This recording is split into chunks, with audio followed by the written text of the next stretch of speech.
Hello, this is Angela here from Soul Tarot. Welcome to your weekly energy reading for the 16th to the 22nd of March 2020.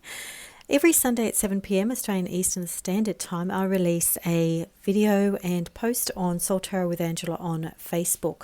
The YouTube video goes to Soul Tarot with Angela, so you're able to also view an extended forecast that looks at the energy of the week, deeper than just the cards that are selected 1, 2, or 3.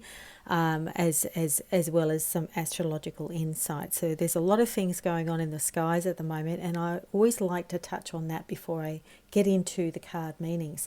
Now, if this is a thumbs up for you in terms of information and it's relevant to you, please like, share, comment, and subscribe, because I'd love to get the message out there. So the first thing that I wanted to talk about is what's happening in the skies right now. And I'm recording this on the 15th of March. On the 18th of March, we've actually got 6 planets. It's called a stellium, and that means that we've got 6 planets in one sign. It's in Capricorn, and they're in a very tight conjunction. So we've got the Moon, we've got Mars, we've got Jupiter, Pluto, and Saturn. So that it's very, very relevant, especially if you've got some cardinal signs. So if you've got a lot of Capricorn, Aries, Cancer, or Libra, March 18 is going to be the energy peak of that particular stellium. And Capricorn's very much about,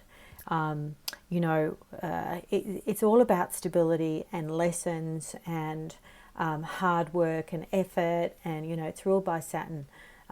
So this is very relevant to the people out there who have got Capricorn, as the sun is in Capricorn, as for anyone else who's got those cardinal signs that I mentioned before. So, you will have felt like a lot of lessons have been brought up, about security, about, long-term plans, all of those things there. They've really been much more highlighted with that stellium in that tight conjunction. And on the 20th of March, we actually have the sun entering Aries. And that's the first sign of, it's the official start of the astrological year, because the first star sign is Aries, and then it goes through to Pisces. So it's basically, means that you can ascend again and start on new projects. So, if you think of right now, we're in Pisces. Pisces is ending on the 19th of March. It's sort of like a completion, like lessons learned. You can look back on the year. So it's almost like end of year, like it feels like on 31st of December for some people. And then on the 20th of March, we've got Mars conjunct Jupiter as well. So it's a very high energy transit. It's in Capricorn. So that really is, so that Mars conjunct Jupiter, it combines that strength and focus Mars has. It's very high energy, along with that Jupiter confidence. So it feels like, anything that you do right now is possible. So this is your real chance to make a difference and create something great. On the 21st of March, we've got the Saturn entering Aquarius. So Saturn only changes signs every 2.5 years. So it's not like the Earth, which is a year around the Sun. Saturn takes 2.5 years. So this is quite big. Saturn's very much at home in Aquarius. So that's going to mean that, it's going to feel comfortable. So it will do a slight retrograde back into Capricorn in a few months. So that's like around June or so. It'll go retrograde again, and then that will stay in for about 6 or 7 months until in December it goes forward again. So that's a little bit about what's happening in the skies. So the energy of this week. Now I feel like it's going to be a little intense, and the end of hard times for a lot of people.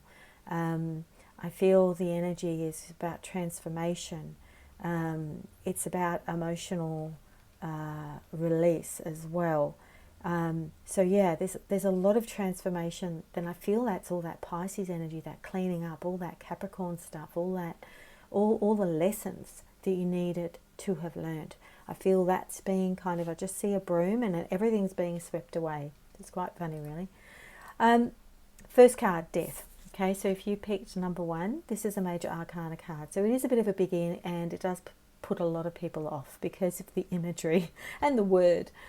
But for most people, death represents, endings. And this can be endings of all kinds, but inevitably this means that change and growth is on the way. So when something ends, something new comes in. So if you've selected that card this week, it does mean that something needs to come to an end or needs closure.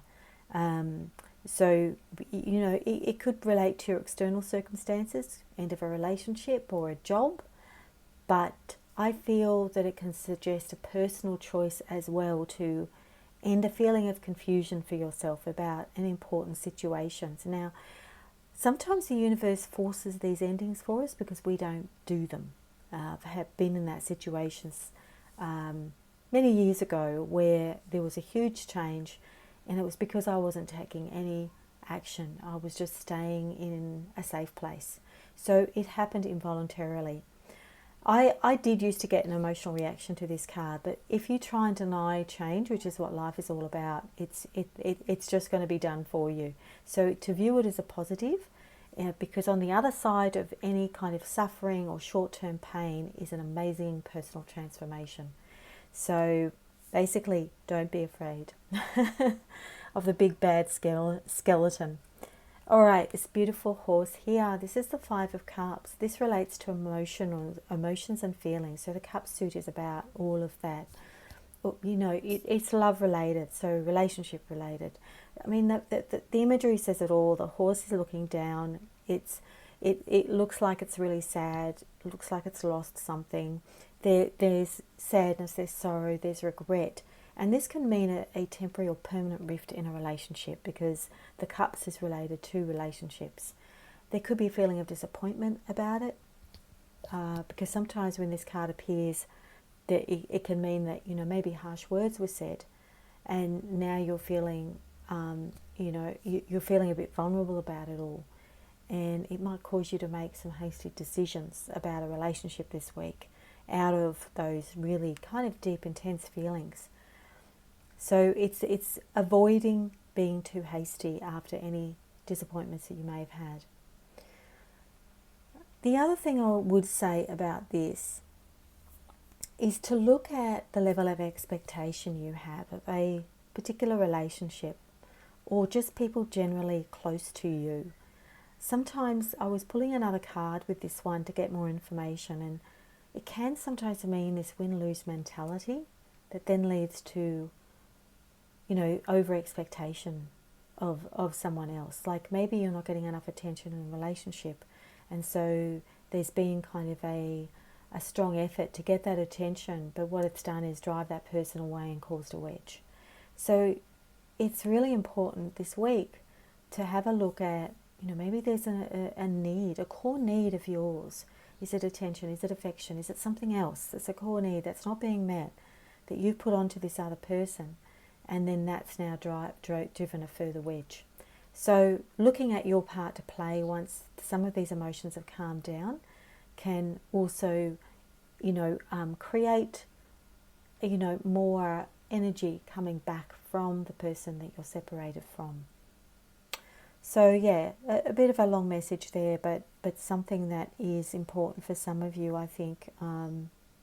That deeper meaning of reflecting on where it is your part to play. All right, this last one here, the Six of Swords. Now, Six of Swords, I love the rainbow here. The Six of Swords is saying that you're now starting to recover from a period of challenging times. You're starting to move away from, anything that it's like seeing waves on the water, big waves. Now those waves are sort of calming down. They're relaxing a little bit more. So now it feels to me like there's hope for you, and things are going to start getting better all around. So if you've had a very stressful period, it's important to take the time out now to rest from that.